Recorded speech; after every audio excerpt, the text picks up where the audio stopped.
Welcome back to another Tradelands video. You guys really enjoyed the last video. Some of you guys didn't, but it doesn't really matter because a lot of people loved the video and more people love the video than they dislike the video, so that's always good.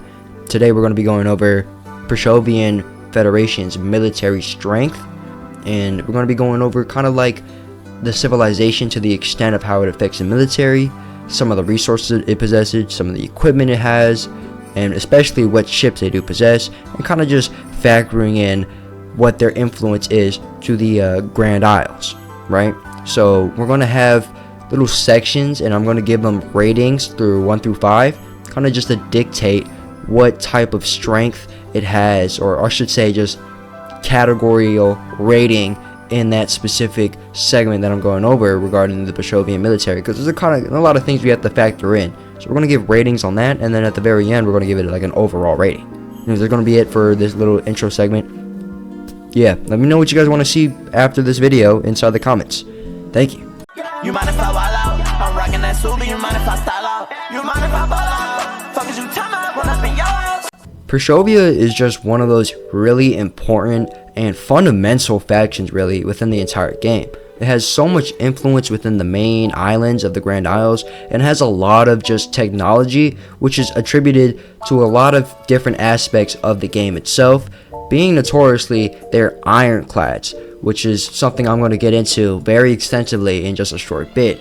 Purshovian Federation, before I kind of go over its military strength, I'll just go over like a brief background knowledge. If you guys watch my NPC Tradelands overview faction video, I do go over the Purshovians, but this is going to be a little bit of a more in-depth review. The Purshovians are split between 3 different provinces or states, or whatever you like to call them, realms. It's called Normandy to the very south, Moria to the north, and directly in the middle I'm just going to refer to as Central Purshovia, but it's often referred to as simply the Purshovian Kingdom. The Purshovian Kingdom has its own little flag. There isn't really much flags or just banners for the other 2 provinces or states. There might be, however, I don't really know what they are exactly, due to the fact that all 3 of the provinces are a part of the Federation and they no longer have independence. Although it is pretty much confirmed that there were independent nations before it turned into the Federation, that was way too long ago. Like, this is before the actual game even like starts. This is just like background lore to kind of just beef up the world. I'm not going to go too much into that, but all 3 of these provinces have their very own special kind of things that they contribute to the rest of the Federation, which I will be going over, including weapons and even to that extent some ships too. I could not go over the Purshovian Federation and its military strength without actually just going over what kind of government it has.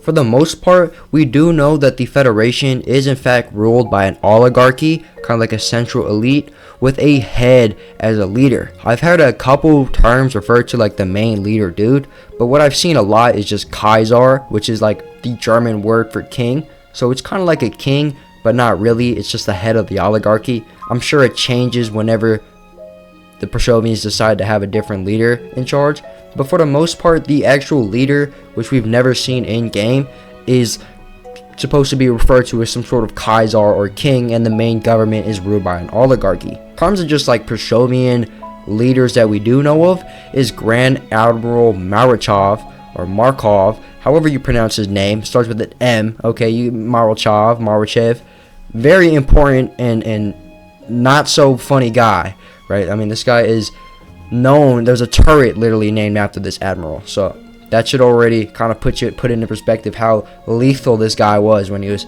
on his big demon time.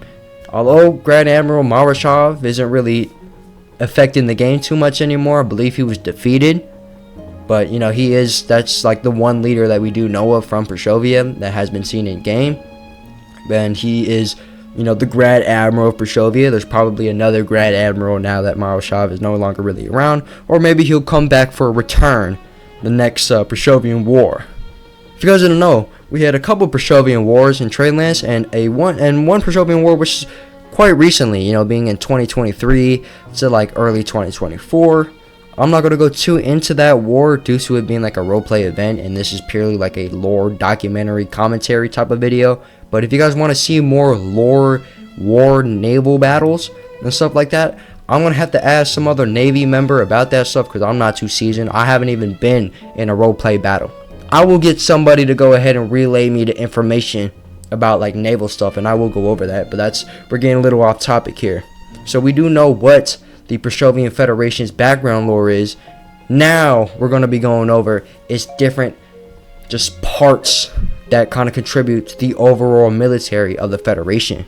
The Purshovian Federation has access to a lot of different resources that are unique to just Purshovia. This is going to be Pursteel, hardened Pursteel, Lycian steel, and Morian hardwood. And to that extent, Purshovians seem to use the woods known as elm, spruce, and even western greenwood to create their Purshovian ships. So these are like the lore woods attributing to like their faction, but mainly their specialty resource is their steel. Lycian steel comes with the island of Lyci, which was a visitable place during the Purshovian War. Lycian steel is made by the Lyci factory, so that's where that steel kind of just comes from. Morian hardwood is, from Moria. I'm not sure exactly why it's called hardwood. Maybe because it's literally hardwood, or perhaps there's a deeper meaning. But Morian hardwood is the wood that comes from Moria, and is probably what the Morians used to use for their ships before the Purshovians took over. The Purshovian main kind of faction uses, of course, Pursteel and hardened Pursteel, but mainly just Pursteel. Hardened Pursteel is kind of just, hardened Pursteel when you can craft it at the blacksmith station. For a total of 3 Pursteel, you get 1 hardened Pursteel, so that makes it even extra elite. I mean, you go ahead and make your own ironclad with hardened Pursteel. That's just showing how you're just better because your Pursteel is hard. There's already not many people with Pursteel in the game, but when you have hardened Pursteel, it just shows you're a harder person. But that's hardened Pursteel, and that's Pursteel. Those are the main metals created by the Purshovians that they use for their ships. Yada yada yada. Pretty nice wood. Good on them. These resources are of course used to create the Purshovians' notorious weaponry. No! Ah! Okay, the Purshovian weaponry kind of like reflects from the different provinces. Somebody did tell me that the exotic rifle that's within the game is used by the Morians, including Highlander weapons. Although we don't have any Highlander weapons in the game, there are probably going to be added. Maybe a Highlander weapon's like a sword or something, like a big long sword from the, like who's a Highlander? Like in real life, like Scottish people, something like that, right? And the Normans actually have quite a large armory of weaponry, really. The 9th anniversary crates came with the pedal rapier, the pole axe, the Norman rapier, the repeating crossbow, and the royal muskets and other good stuff that they were using. Those are all pretty much Purshovian weapons due to them originating from Normandy, which is just like the southern state, region, province of Purshovia. So you can of course include those into the Purshovian armaments and weaponry. However, the main Purshovian gear is in fact the Purshovian caplock pistol, the Purshovian caplock rifle, and the Purshovian saber. These are Purshovian weapons made probably at one of those capital cities and are used by the Purshovian military in combat. Although it's only like a pretty small arsenal, sabers and pistols and a rifle, that pretty much gets the job done. An average soldier gets his nice little saber, gets a pistol and a rifle to go shoot the enemies. Kind of just shows you that the Purshovians are ready for whatever battle comes to them with these new kind of weaponry and equipment. As well as this, the Purshovians do have all sorts of nice little artifacts like the hero rifle and the gun with multiple barrels. All good stuff. I'm not going to go too into the artifacts due to the fact that a regular Purshovian soldier isn't going to get their hands on the hero of Terran Fort rifle. How many heroes of Terran Fort can there be? Probably not many. Probably just 1. Maybe 2. Right? So I'm not going to go too into the artifact weapons, but just these artifact kind of items show you the Purshovian extent of all of their technology, right? Purshovia is a very technological faction, boasting some of the biggest technology. So with weaponry, I'm going to give them a solid rating of like a 4 in terms of weaponry due to like the expansive and just technological weaponry that they do possess. Although there are factions that have more weapons and items than Purshovia, Pushovia's weapons that we have access to as of April 2025 are these 3, right? Are these 3 main weapons, and You can also include the exotic rifle from Moria and the Norman items from the 9th anniversary crate. Now we're going to be going over Purshovia's territories. Apart from the actual continent of Purshovia, Purshovia does own several little minor islands to the east of Purshovia. Some of these main islands that you probably already know of being Swansboro, Westemere, Lissy, and Clydesdale as well. Clydesdale is an island that is actually visitable within the Grand Isles, which has the Purshovian flag, as you can see right here. With all of this kind of included, the Purshovians have a lot of just outward influence. Being a very imperialistic power, they kind of just go out there, make colonies, make new lands, put the flag down, and everybody's all federal. You pledge allegiance to the Federation, you're loyal to the Federation. The Federation got a lot of good stuff going for it. Right? It is very influential, has a lot of territories. So on a territorial rating, due to just what the map we have now, the world map, and just seeing how much land Purshovia really has outside of the Grand Isles, I'm going to give Purshovian territory a solid 3 out of 5. It really shows how large this faction is and how little of a chance we have against the Purshovian Federation if they were to throw their full might and power to the Grand Isles. Now, kind of just like it as an extender to the Purshovian territory, we're going to be going over Purshovian influence within the Grand Isles. As I kind of went over in like the first segment, the Purshovian influence to the rest of the Grand Isles is quite extensive. I mean, they have a lot of influence regarding just ships that many Grand Islanders use, kind of just items and equipment and really technology that the Grand Isles use.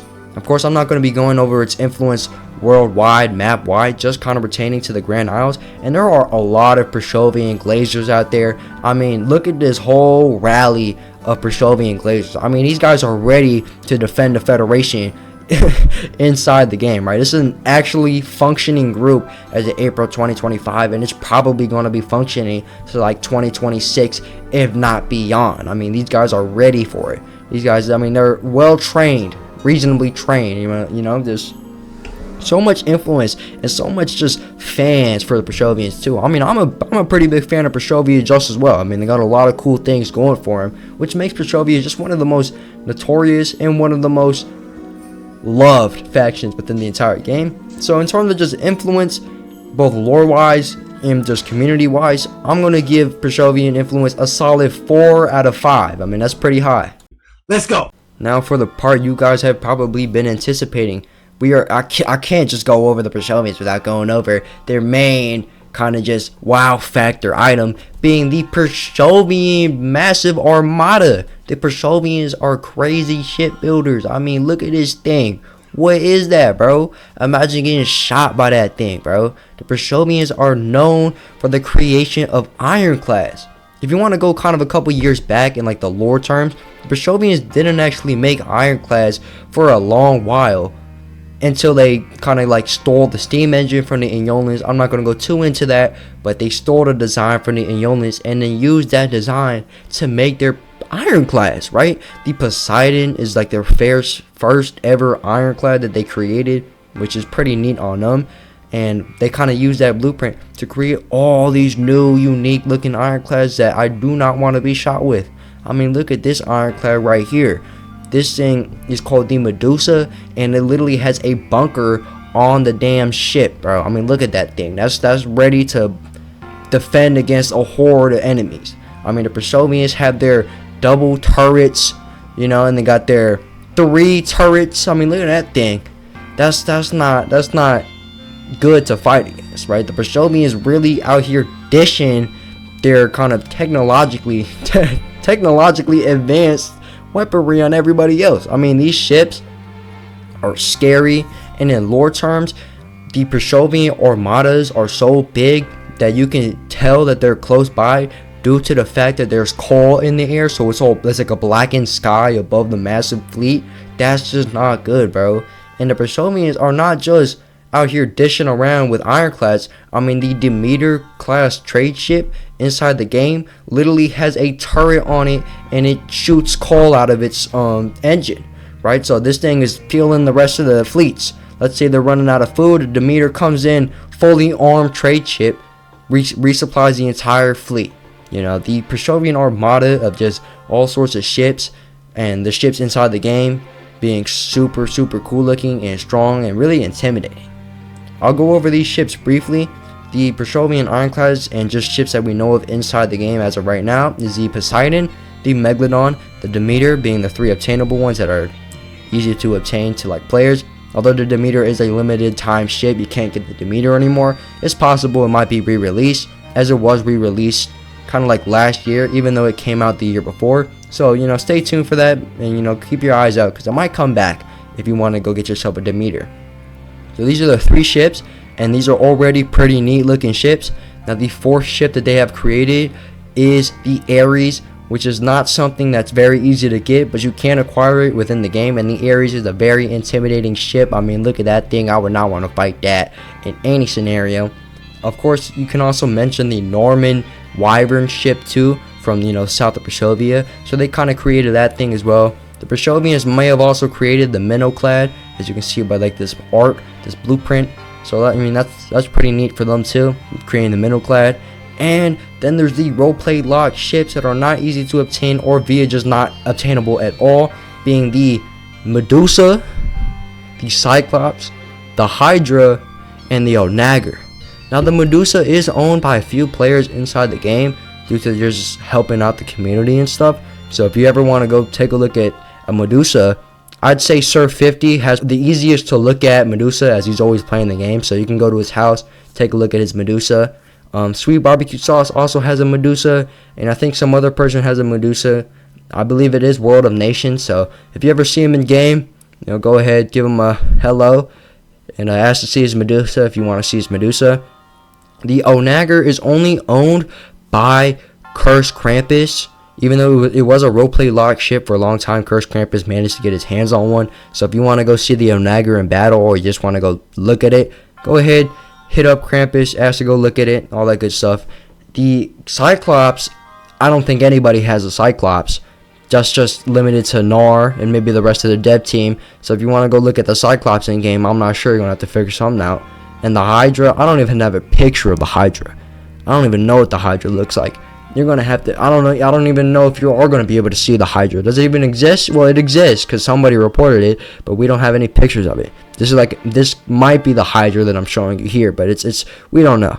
Okay, if you have a picture of the Hydra and you want to send it to me, go ahead. And if you want to see the Hydra, I'm not sure how you're going to go find it, but you might find it if you look hard enough. Okay, but yeah, that's pretty much it for all the Purshovians ships that are really integral to its society. And I'm gonna give Purshovian ships a solid 5 out of 5. I mean, come on now. I mean, look at that thing. We can't be fighting these. No other faction can compare to Purshovian's ironclads. I mean, look at that. What are the Inyolans gonna dish out? Their own ironclad? Hell no, they're not gonna dish out their own ironclad. What is Whitecrest gonna make some new foreign weapon to fight the Purshovians? No, they're not. Okay, nobody can fight the Purshovians in terms of ironclads. Not even Birkeland, with Birkeland's sweatshop of a shipyard dishing out all sorts of ships of all shapes and sizes. I mean, they're not going to be able to compare to the Purshovians' Cyclops. And look at that thing. It's a howitzer artillery piece.